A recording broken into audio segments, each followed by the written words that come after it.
how not to do personalization. That's what I want to talk about today on my e-commerce growth minutes.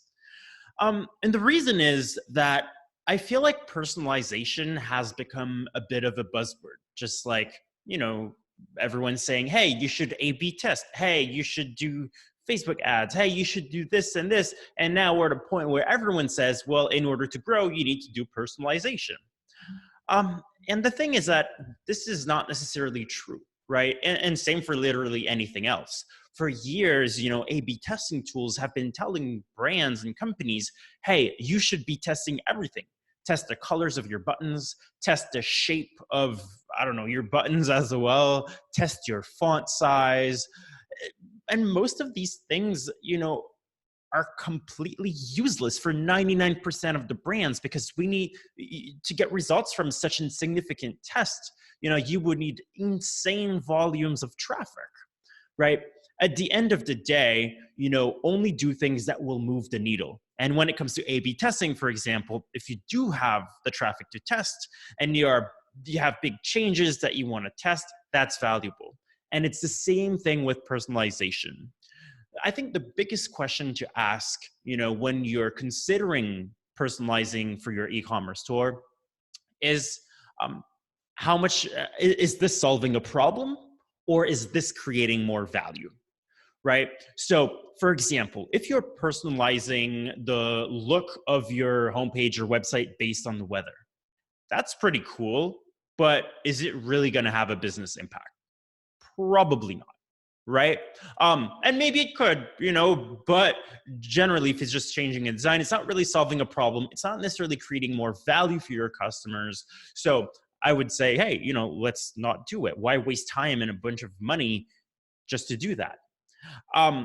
So when it comes to personalization, I usually treat any type of personalization almost like an A/B test, right? First of all, I need to have a hypothesis for that personalization. Second, there has to be, KPIs, and we have to have a measurement plan. We need to know after a certain amount of time if that personalization actually made us more money. If it didn't, bye-bye, right? So I generally prioritize what we want to personalize for a client, for example, in the same list as we prioritize A/B tests. Right? Personalization seems like the thing you should be doing right now. Everyone should be personalizing. But hey, if you still require your customers to log in, to check out or to create an account, but you're prioritizing, personalizing colors on your website or something like that over a major usability issue, I think the priorities are probably wrong. And you won't get the same impact from personalization in that case. So very often, I actually see brands, wanting to do personalization when they actually have a laundry list of things that should be tested before. And I always say you should have, pretty healthy A/B testing plan and list of prioritized test ideas before you even start thinking about personalization. Right?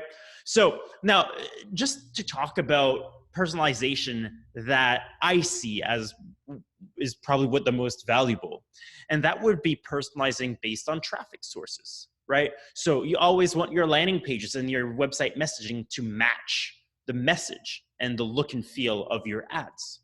So personalizing the site experience based on what got people to the website in the first place, to me, that's something that should definitely be tested, and not even tested, that should just be common sense. When you're launching a new campaign, you should have a landing page that's made for it.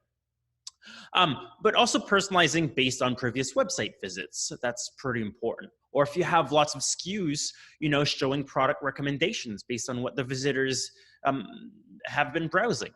That's also pretty valuable. Right? And I could go on, but I want to keep this video pretty short. At the end of the day, the thing to remember is, are you personalizing because it's just cool, or because it's solving a problem or creating value that is prioritized at the very, very top of your list? So those are my 2 cents on personalization. If you have any questions or comments, I want to hear from you. So just comment in the comments below.